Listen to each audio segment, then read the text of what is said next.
Hey everyone, and welcome to another episode of Stitching Tales. I am Johanna Lundström, the author of several sewing books, including Sewing Activewear and Master the Coverstitch Machine. I also have my own sewing pattern line, and I have also a YouTube channel where I teach lots of sewing tips. My name is Malena Hjerpe, and I work as a freelance pattern maker, and I also create my own PDF pattern under the name Hazelhen Patterns. And today's episode is actually a continuation of episode number 43, I think. Yeah, yeah, that's correct, right? I think so, yeah. Yeah.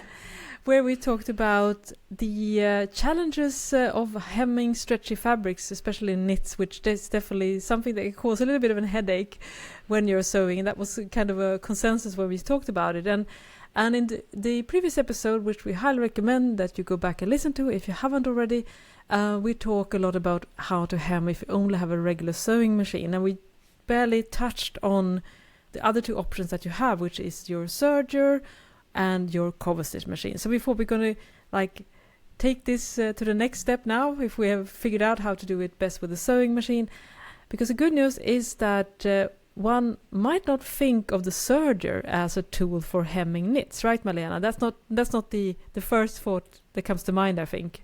No, exactly. You sew all the other seams with the serger for knitwear, but yeah, you can actually do the hems as well on a knitted top. It could be quite useful, actually.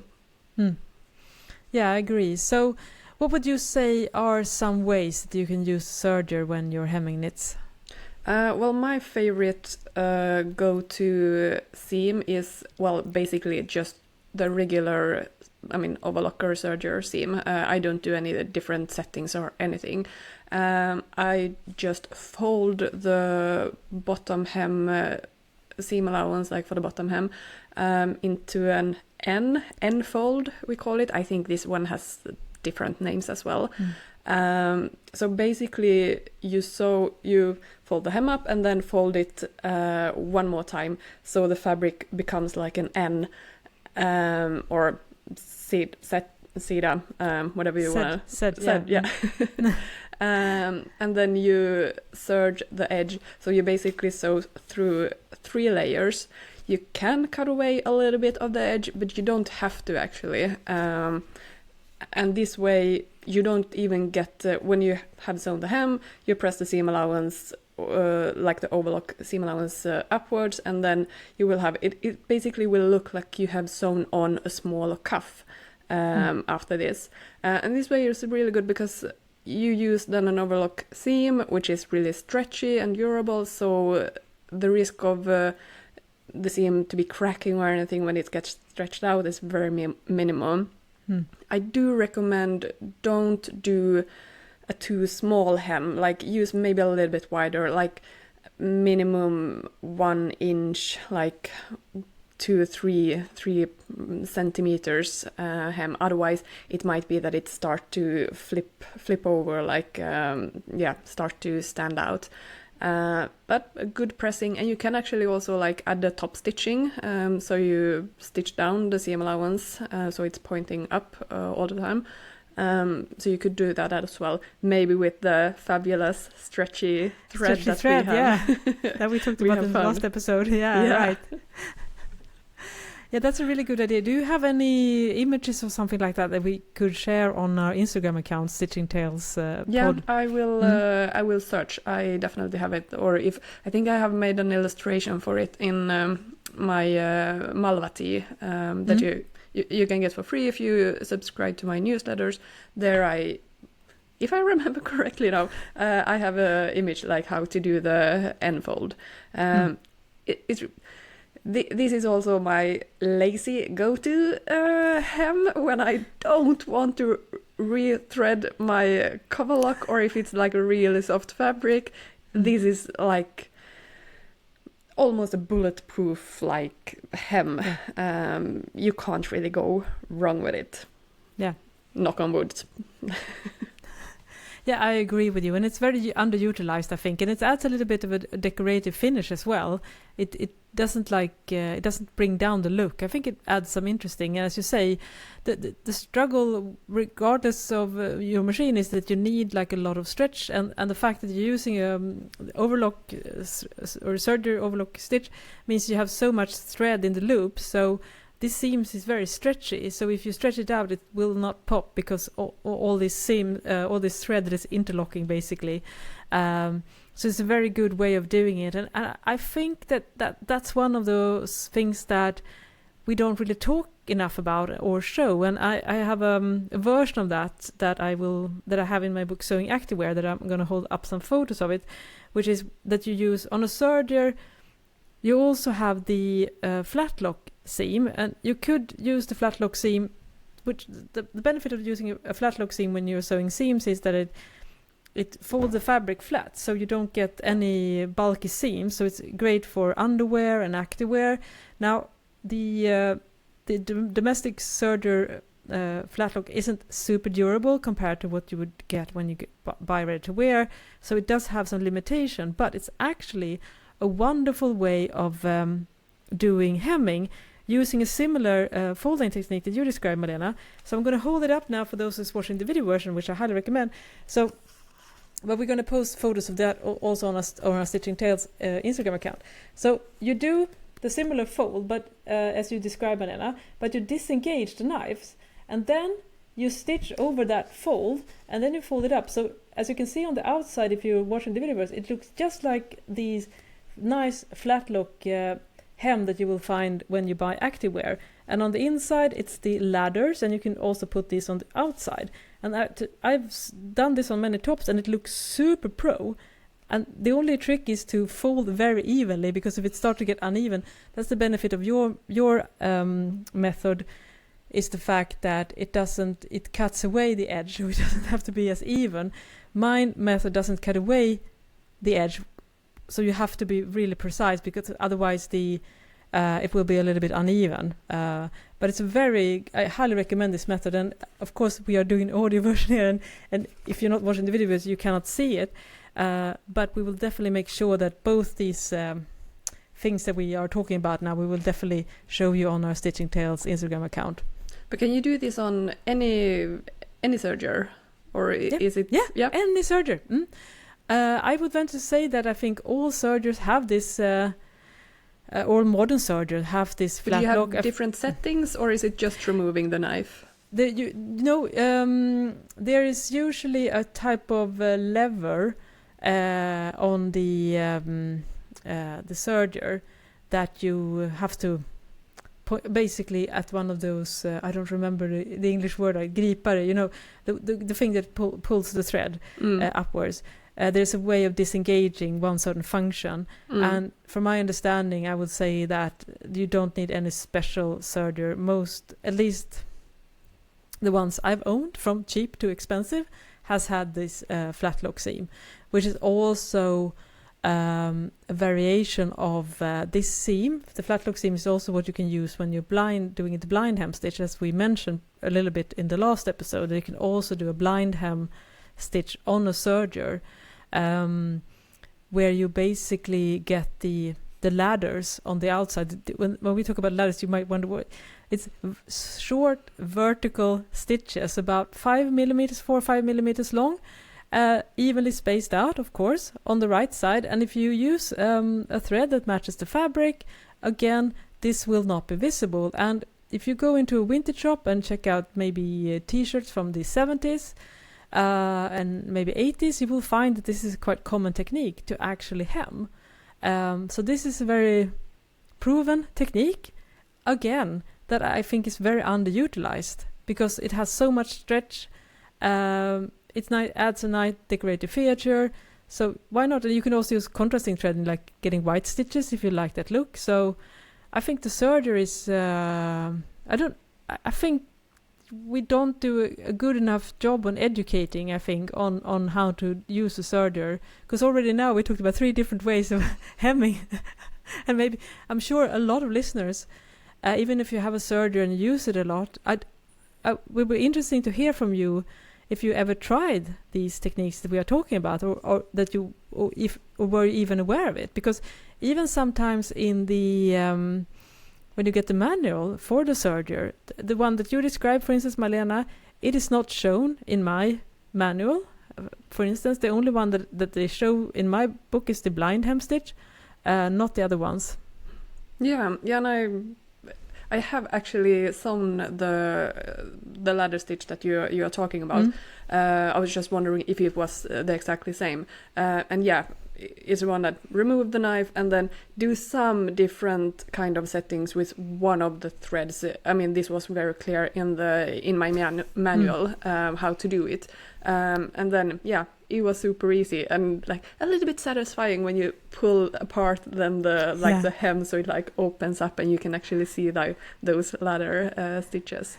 So yeah, you can do it. It was very easy. I'm a little bit like hesitant whenever adjusting anything on my Serger because it's working fine. I don't want to mess with it, but if I did it and it was successful, yes, then I can say that. I can give my stamp of approval for it. Like, yeah, it was an easy thing to adjust. So yeah, definitely check that out. And I've seen this. I mean, this is, as you say, very common also like in the fashion industry. It gives a little bit more maybe a casual look to it, which I mean is really nice on some certain designs.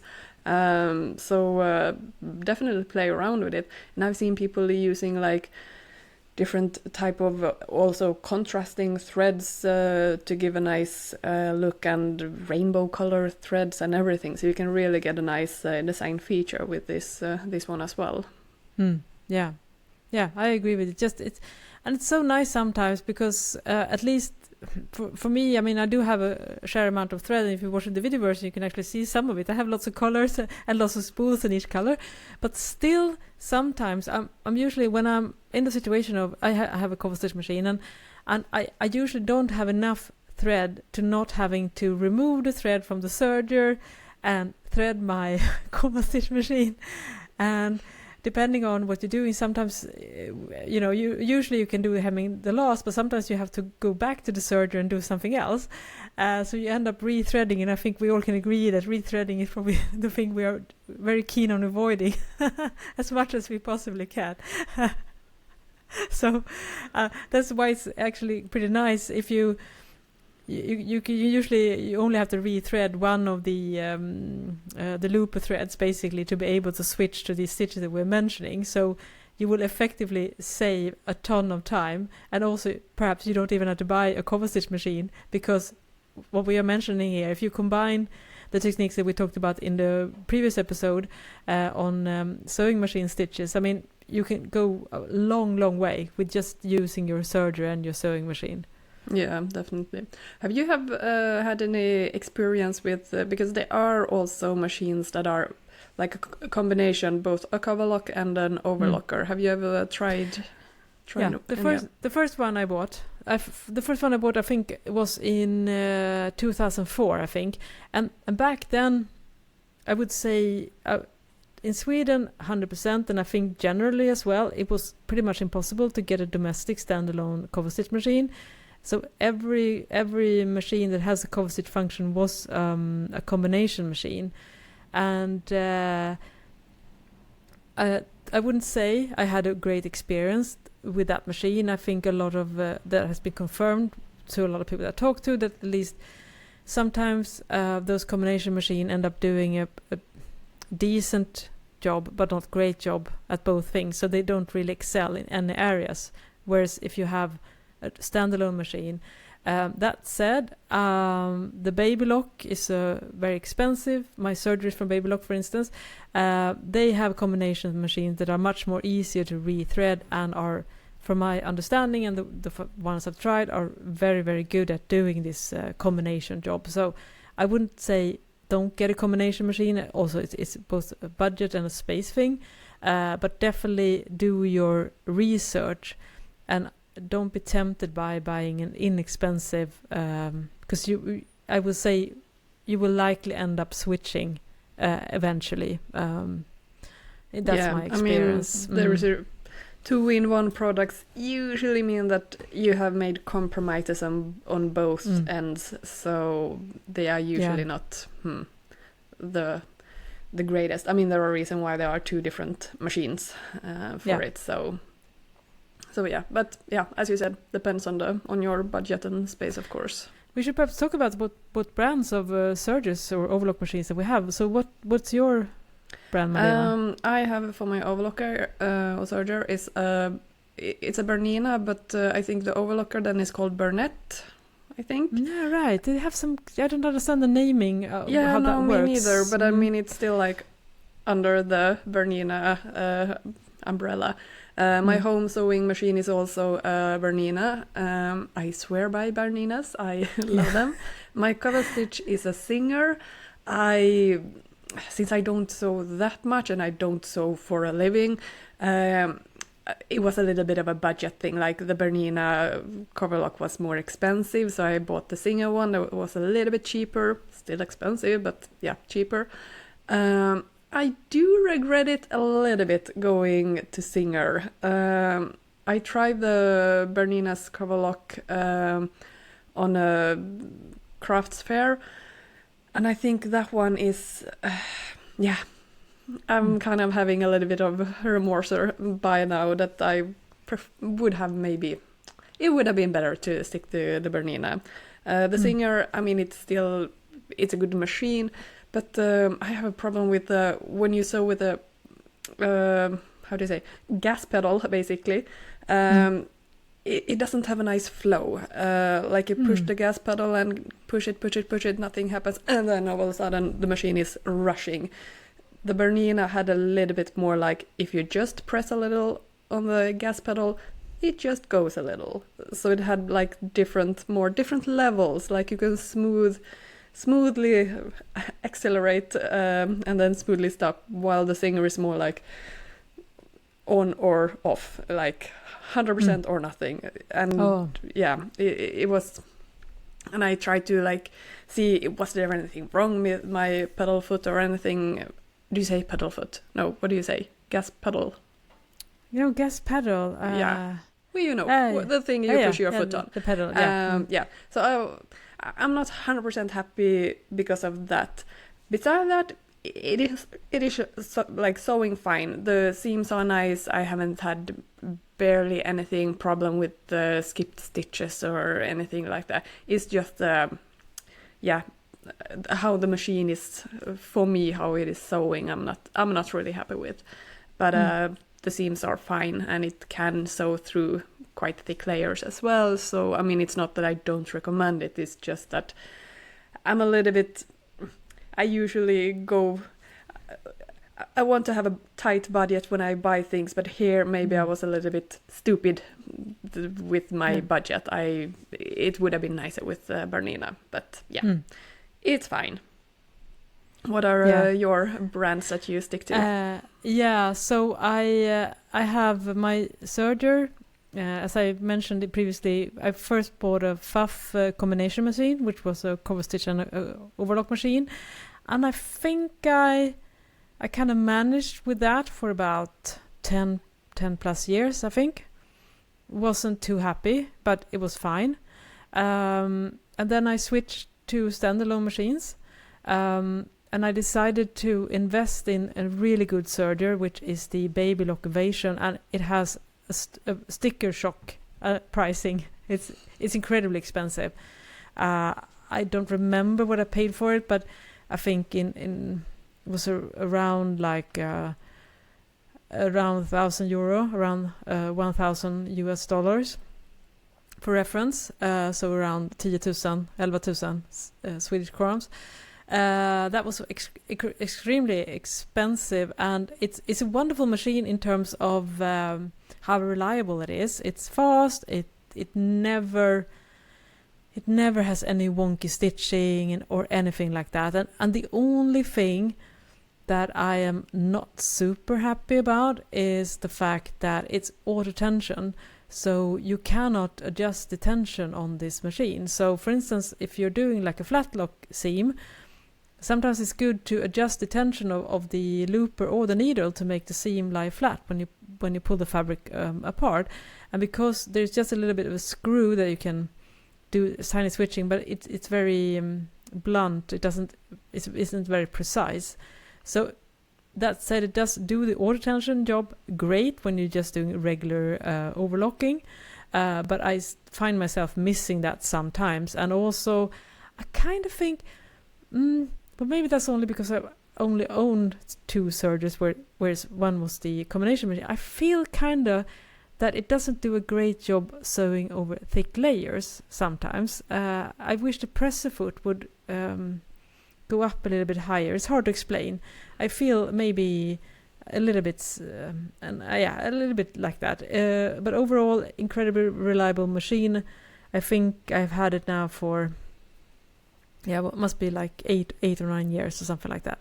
And I've been super happy with it. I have no issues whatsoever. Never had anything broken. I've changed knives once, but that's about it. And my cover stitch machine is about as old, I think, as almost 10 years as well.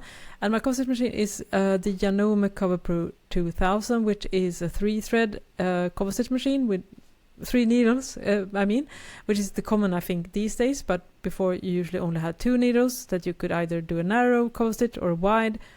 But the 3 needle allows to get a very decorative on the back side, which you can also use on the front, which we will talk about when we get into cover stitch machine. My gripe with the Janome Cover Pro is that it is a little bit fickle, and skip stitches is a common occurrence on this brand. So I know how to work myself around that, but I do feel that you have to do a lot of prep work on the Janome that I don't think you should have to do. And if you are having problems, I both highly recommend my course Cover Stitch Success, which I show how to fix those issues. And if you have a cover stitch machine, you will definitely find this really helpful. And also my book, Master the Cover Stitch Machine. And I am definitely now, once I have more free time and space, when I finish my jeans course, I would invest in the Janome Cover Pro 3000, because that has that 5th thread that you can do the top cover, which you get like a professional hemming with the 5th thread, like you see in activewear and things like that. So that, and apparently they have managed to, according to those who bought it, they have managed to fix some of these issues that has been a common occurrence with this particular brand. Is that still home, using air quotes now, home sewing machine, or is it like an industrial machine? Yeah, exactly. It's still Do you know the price difference between proper industrial machines? No, I don't really. I kind of thought about it, but when I did research for my book Master the Cover Stitch Machine, I visited a factory here in Borås, which is part of the university, the Texas University, and I talked to the seamstress there, who are teachers, and they said that the industrial cover stitch machines are also quite prone with issues, and it's very good to have a handy technicians close by. It's a good machine when it works, but yeah, it needs very proper setting up things. So I tried a few, and one was absolutely amazing, but also it was optimized for that particular fabric and that particular thread. So to me, I thought that if I have to do a lot of wizardry every time I need to switch fabric and thread and needles, which I have to do all the time because I never do the same garment twice in a row, I figured to me it's not worth it. But I know that some people use industrial cover stitch machines, but I definitely think you have to have an interest in servicing your machine and understanding all the nuts and bolts behind it. Yeah, totally agree there. Home sewing machines are usually a little bit more sturdy. They can handle everything quite well. But industrial machines, you have to adjust settings yourself then to your specific fabric and threads and everything. So it requires a little bit more knowledge as well from you then. You have to be a mechanic all of a sudden as well. Yeah. To be able to master them, but yeah, when they work, they work really well. Yeah, they do exactly. But I guess you have to have some understanding of your behavior, because we mentioned previously that like, even rethreading can be a bit of a hassle. I mean, imagine then having to do all the other stuff if you can't. At least I have struggled rethreading a machine. I can't really see myself. That's the kind of like insight in your behavior, like understanding your personality. Yeah, absolutely. When you rethread, how do you do it? Do you like rethread it like from scratch, so to say, or do you tie the threads to the new threads and then just pull it through the machine? With the looper, I use the tie thing. Sometimes I feel it can be a little bit difficult when you're using the needle threads. I don't know I should, because I talk about this in my book, I think. But there's this knot, and maybe you know the word of it in English. A traditional knot that's used in like scouts and things like that. When you do that, it will not pull apart, and it's also a very tiny knot. So that means you can pull it through a regular size needle eye. So you can do it, and they showed me when I visited the factory. That's what they do. They never start from scratch, and I think I really appreciate this. So sometimes I do that, and sometimes I forget how to do the knot, and then I'm like doing a regular knot, and that won't work because it's too bulky and might unravel. So how do you do it, Malena, when you're rethreading?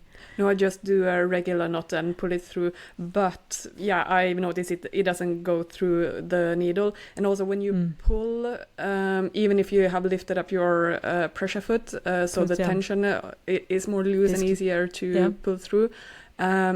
I mean, the needle still bends when you like pulling the thread. I'm now a little bit scared that it will, shift a little bit then. And then it will be a lot of issues, and you have to have a new needle basically.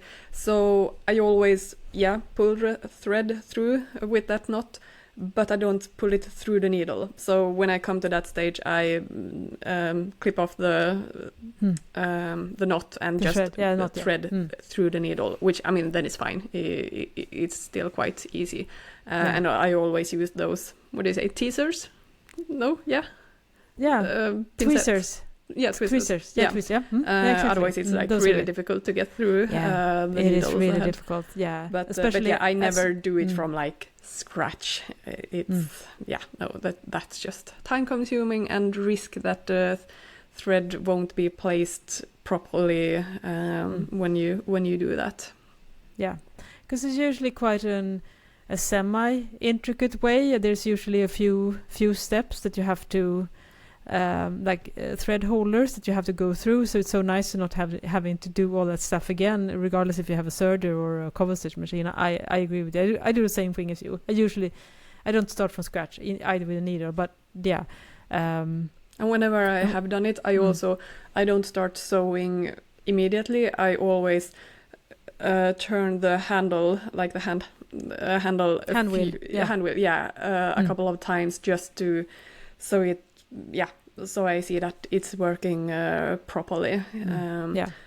Because I've done that a couple of times, that you start and the threads has not been pulled out properly, or it hasn't been long enough, so they untangle basically, and you have to re-thread it again and try to see which of all the steps is not correctly done. Yeah, it's usually, I sometimes find they make it a little bit unnecessarily complicated. It depends on the machine as well. You brought up a good point, that it's a good reminder, if you don't know this, that you should always lift the presser foot when you're rethreading, because you need to release the tension disc, because you will, if you do the pull method that you and I are doing, Malena, you will have struggles pulling it through, and if you do the threading, it might not get properly inserted in the tension disc, which will mess up the tension. So, and regardless, I think it's also a good idea just to double check if you do rethreading. I sometimes like to pull the thread and floss it a little bit between the tension discs, just to make sure that it sits firmly in the slot, because it's very easy that it jumps out a little bit. Yeah, so every time on all the threads, I would say. That's I always do that as well. It seems like we have had the same issues. Yes, and I'm sure any one of you listened, this will happen. And again, this is not intuitive, and sometimes we don't read the instructions like every word and take it to heart, because we're so eager to just get started to sew, and we figure out how hard can it be. But yeah, tension, that is a common problem with any type of sewing machine. I think we all run into it, and it's usually a pretty easy fix. It's usually related to something wrong with the threading, I would say. And then something is jumped out somewhere. You don't have to re-thread it even. Just like try to pull, as you said, flossing like the thread through the teeth, right? Yeah.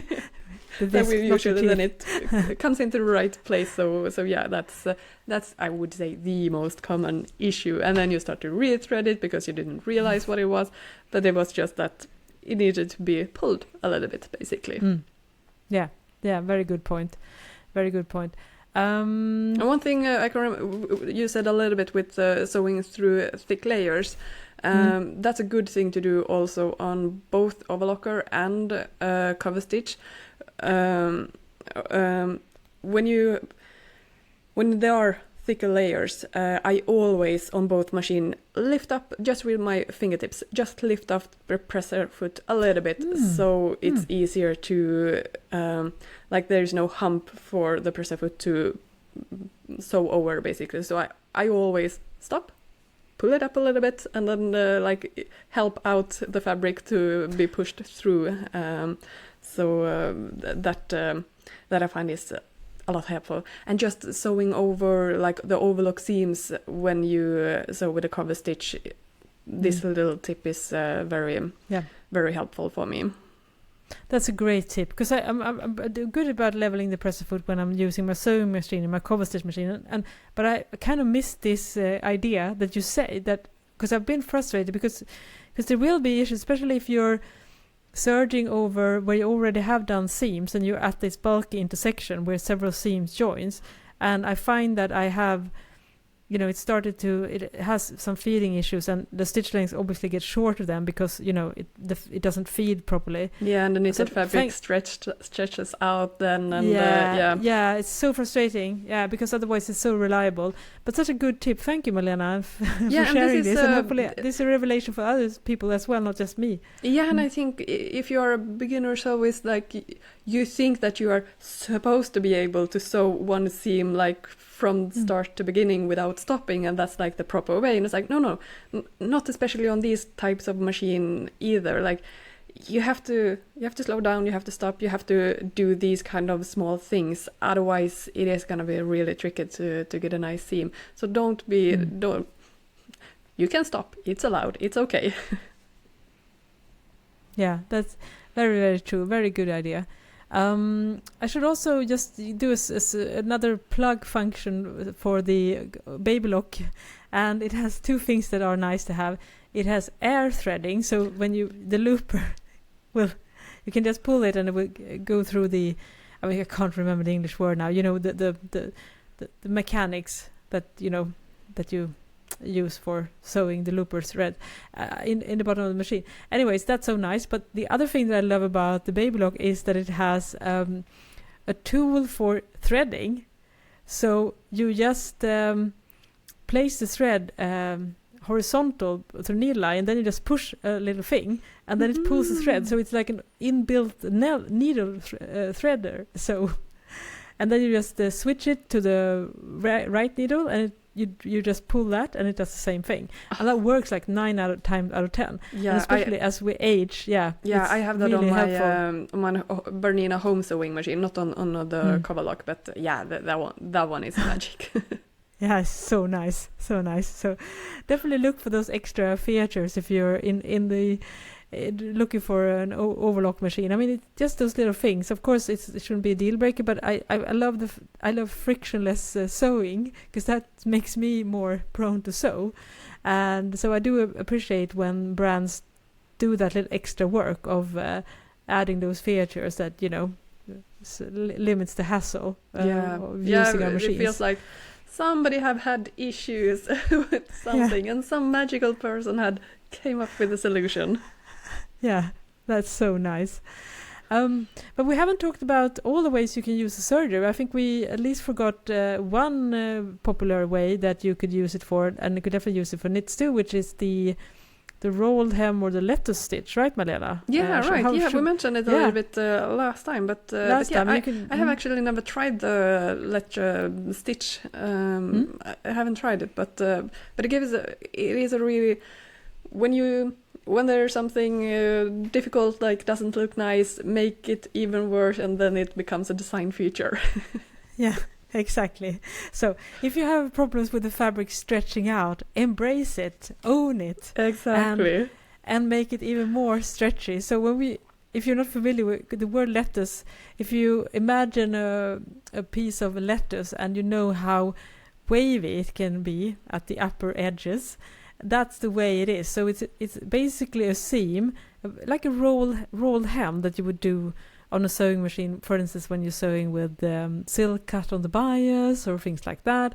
It's a similar function, and because you're working with stretchy fabrics, it will stretch out, so it becomes like a wavy seam, basically. Yeah, but it's really very wavy. Really wavy, so it's so exaggerated, so it goes from being an annoyance to a design feature because it's exactly. Yeah, and you can also, by adjusting differential feed, you can actually increase.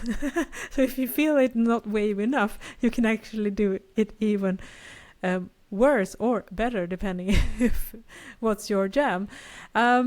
And I think if you're not familiar with it, you can definitely just Google it. I have some photos of this technique as well. I will locate them and post them on our Instagram account. Yeah, I posted on a previous post. Sanna from Paradise Pattern she had a honey girl tee, and she had made a reel about it, and had like 3 different ways of finishing both the necklines and the sleeve and bottom hem. So it was really nice when you can do so nice different endings to your garment. And I think there has to be a specific fabric for this seam to be actually working. If it has a lot of elastan, a lot of recovery, I don't think you are going to get such a nice result with this letter seam. It has to be something that is really stretchy, like a rib, and maybe 100% cotton, like it doesn't have that elastan that pulls it together, or a pointelle knit or something that is like really stretchy and the recovery maybe is not so great. Then this seam is like the perfect one, because then it really can stretch out the fabric a lot and it doesn't pull it together, because you don't want that. So this seam is not suitable for every type of fabric. You have to have some type of rib or pointelle or interlock. Interlock, right. Exactly. Because basically any type of very soft cotton knit that has a ribbing, I mean a very narrow ribbing, for instance, the interlock, usually these fabrics look the same or similar on both sides. And you bring out a great point there, Malena, because the trait of those fabric is that when you hold a piece of it and stretch this out, it will not recover. Basically, it will bounce back. So those fabric are quite difficult to work with because they tend to grow. So they're difficult to add a neckline to because it tends to grow. And we have the same issues with the hemming. So that's why this letter stitch is so helpful. And it's not just as home sew is struggling with this. If those like pyjamas, it is soft like pontonelle fabric or soft cotton rib, the tops are usually hemmed the bottom with using this exact stitch. So it's not just something that we have to do as a cop out. It's actually standard procedure, standard method. Yeah, because for this type of in the fabric. Garment industry, they have the same issues with this. They don't have a magical solution, so they embrace it and make it a design feature instead. Yeah, and it can be pretty pretty, and it's also nice. It could be if you're doing like sleeves, you can get like what you say? What's the word here? Not trumpet sleeve, but petal sleeve, like where the sleeve is kind of like A-line and it hits the like A-line, so it's extended in the hem. And when you do that as well, you can get like a nice theater of it. So it's definitely something to consider as well. And I have another one, speaking of it, where I will take a photo of that one and also upload. I bought top in a second-hand store from the American brand Gap a while back, and they had just simply added a regular 3-thread overlock stitch at the end, a wide 3-thread overlock at the hem. That was all. That was it? It was a cotton ribbed t-shirt. Yeah, perfect. And, I would say it's a medium. I mean, it's not, I was pretty surprised to see that, but it looks, I personally have no issues. That was kind of the appealing as a sewing nerd to see, all right, then, if Gap can do it, why can't we do it as well? True. And it works well. It doesn't roll up and it lies flat and it keeps the fabric together and it's sewn in the same matching red thread as part of the striped garment. So, yeah. Again, if it's good enough for them, why can't we do it as well? So true. What kind of fabric was it? It was a soft cotton, like a single jersey or single jersey. Oh yeah, but I wonder if it was more of an interlock. Yeah, it was a little bit sturdier. That's the thing also, like right fabric, right combined with the right seam. Because if it is a single jersey, which most like regular knitted fabrics are, like t-shirt fabrics. Then if you just have an overlock, then it might start to roll. Maybe not the first wash, but after washing several times, it might start to roll. Like in the middle, in the side seam, that side seam might still like keep it straight, but in the middle it might start to roll. But if the fabric doesn't roll, if you have an interlock or a rib or something that doesn't naturally roll, then it's no problem to have the overlock seam. So it depends a little bit on what kind of fabric you have. So yeah, I mean, we mentioned this in the previous episode, that don't have this mindset that it always has to be this type of seam, like always have to be a twin needle seam if you want to hem a t-shirt. Like no, you can do, you kind of have to adapt depending on the fabric. Yeah. Absolutely. So, and always do a sample, as we say. Yes, just try it out and figure and see if it works. Absolutely.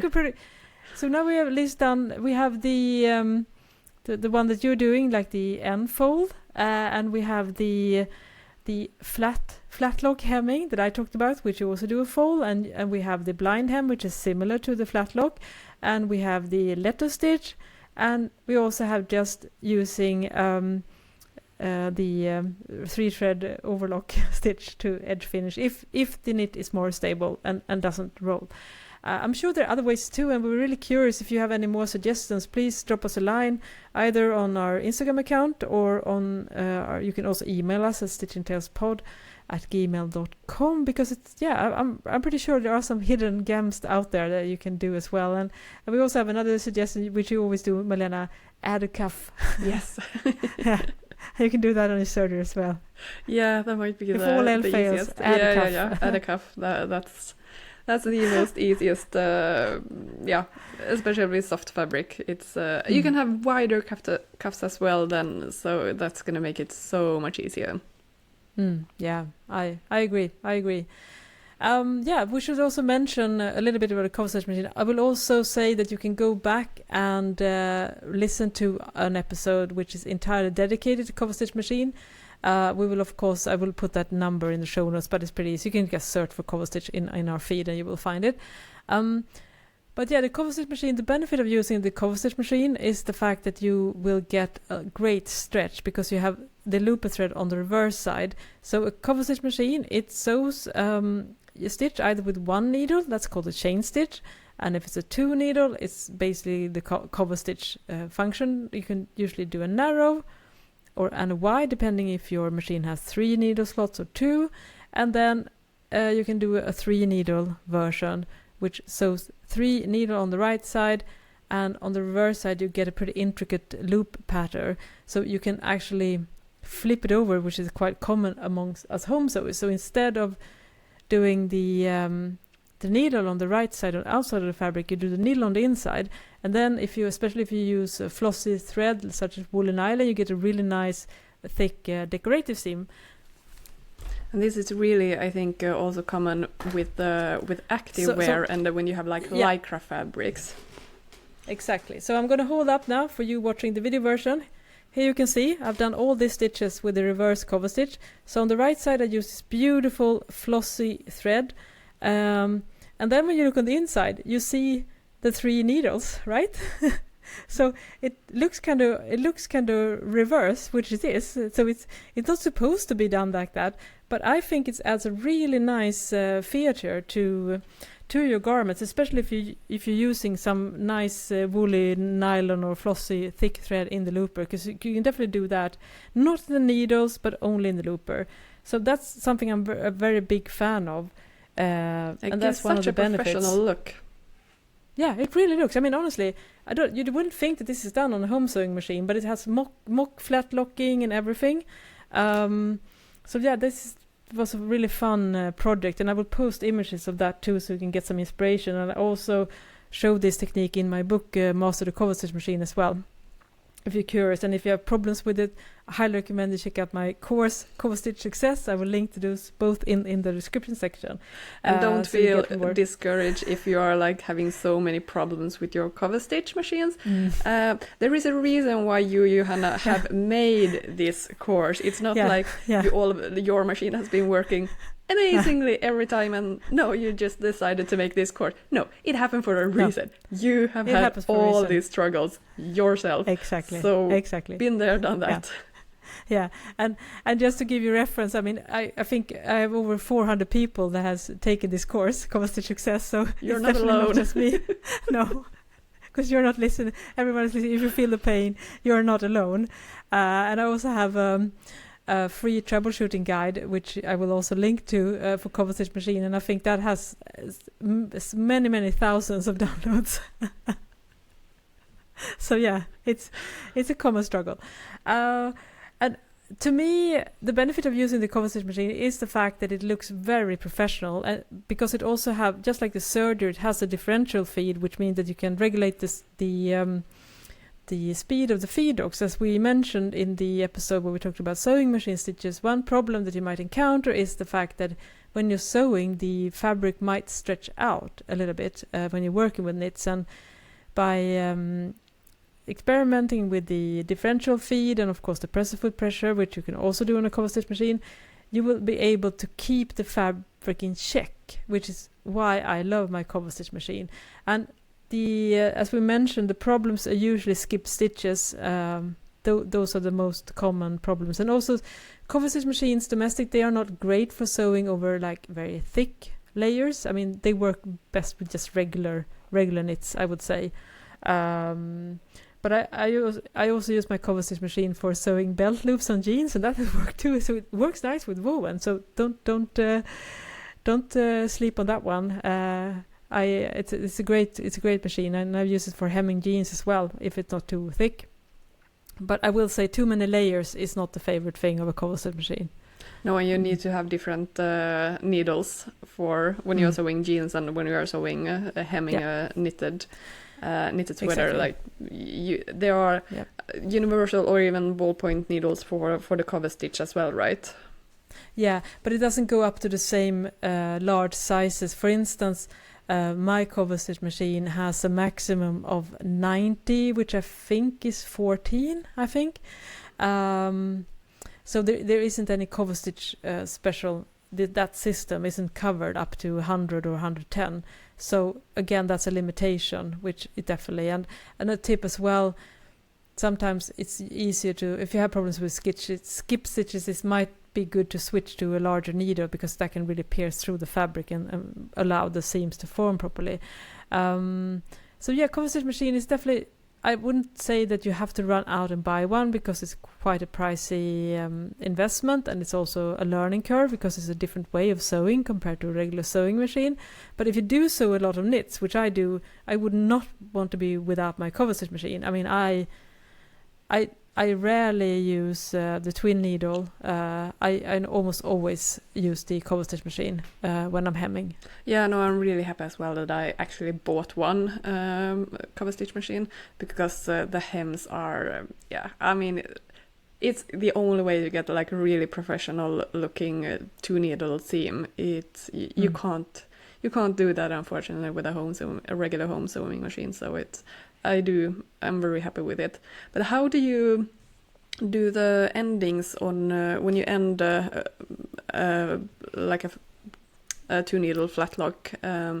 Do you? I usually cover stitch. Cover stitch. Yeah. I usually like overlap them, so the start of a seam is then covered basically. But how do you do with endings? Do you tie the threads together, or because this is like the good thing to know? The under thread, you can basically, if it comes out of its loop, you can basically just pull the thread and everything will unravel. So you have to do the endings in a certain way. Exactly. It's interesting with the cover stitch machine because you can pull the looper thread from the, and that only pulls in one direction. I guess that's true for maybe sewing machine as well. So if you pull the looper thread at the start of the seam, then it's fixated. So you don't need to for instance, you cannot backstitch in a cover stitch machine, but if you're sewing on a regular sewing machine, you might want to backstitch before you start sewing. You don't need to do that with the cover stitch machine because the beginning of the seam is naturally secured. But as you say, Malena, when you reach the end, it needs to be secured, and there are several different methods of this. My favorite way, which is like the industrial way of doing it, and it works 9 times out of 10, is to use the pull method. And this I cannot describe, but I do have a video that I can post or link to in this. I have a tutorial on how to do that as well. But you basically lift the presser foot, pull out the 2 needle threads towards you using a sharp tool, and you cut them, and then you pull everything back, and that creates magically a tie. It pulls back the needle thread to the reverse side of the fabric, and then those 2 thread ties in with the looper thread, and it forms a knot. But you have to be careful. Sometimes it can be pulled a little bit too high, then you get those ridges. But that is almost always secure. But you can also, of course, secure it by pulling the needle threads using a hand sewing needle to the reverse side and tie everything to a knot as well, or just attach it. I find that really helpful as well. So how do you do it, Malena? Something similar, not exactly like you do it. I think your way is better because I pull the upper threads, I pull them quite a lot apart and then pull everything out, cut it. I have to remove some because there becomes a loop then of some extra threads, and then I actually tie them into a knot just to be sure that they don't unravel. But whenever I do it, it's like, I'm not doing this in the best way. It can't be this complicated. No, it's not. It's extremely simple, but you have to do it several times to get the knack of it, because it's a very specific pull that has to be done in a specific direction at a specific speed. So it's like once you get it, it's like the most easiest thing in the world. And one of the things that I loved about the one of the industrial cover stitch machine I tried is that maybe there is other cover stitch machine do this at home as well, but all you did was that you pushed the pedal in a certain manner when you were done, and then it pulled all the threads and tied it to a knot on the reverse side. That's the magical thing with industrial machine, but because when you think of fast fashion, how it works, everything is the sewing line. They are just cranking out all the seams. They don't sit and do these kind of things. That's with the too hand slow. Needle trying to secure. No. It needs to be seconds. So I was like, this is not how they do it properly. No, I can confirm. No, that's not how they do it, and it was a beautiful thing to experience. But I think there are some sewing machines, cover stitch machine, that has a similar function, if I'm not wrong, and I would be not surprised if it was Baby Lock, because they are the ones really in the forefront of product development. And they have this function as well on industrial machine, just sews straight stitch as well. I mean, you don't sit and snip the threads. It's just with your pedal, you pull it the heel, you press with the heel, and then it clips it off automatically. So those kind of things are very, if you want to go fast, that's the way to do it. Yeah, we are getting dreamy eyes now. If you're watching the video version, we're like, that's how they do it. Professional industrials. Yeah. We just need a technician, and then we're good to go, and plenty of space. So yeah, space. Yeah, the because thing. they are bigger. Space They have like a technician. built-in table, basically. Like it's not just a machine; it's a table. It's the everything. So you can't tuck that away in a shelf or anything. It's there when you have it. Yeah. So, but yeah, those are they are good. They are good. Yeah, very, very good. I hope that you found this episode useful. I think we managed to cover quite a few bits as well, and we will definitely talk more about this in the future, because as we know, this is a common issue that a lot of people have. How do you hem knits the best way? And hopefully you have gotten a few ideas if you listen to this episode and you go back and listen to episode 43. I think you will be pretty well equipped if you are ready to like level up your hemming game for sure, and also go back and check out the separate cover stitch machine where we talk more in depth about this as well, and check out all the. It's going to be a link heavy episode show notes here, because we have a lot of tutorials that we can share to you. And of course, also remember to check out our Instagram account to see some images of all the seams that we are talking about in today's episode. All right then, thank you so much for listening. I am Johanna Lundström. And I am Malena Hjerpe. Bye bye. Bye bye.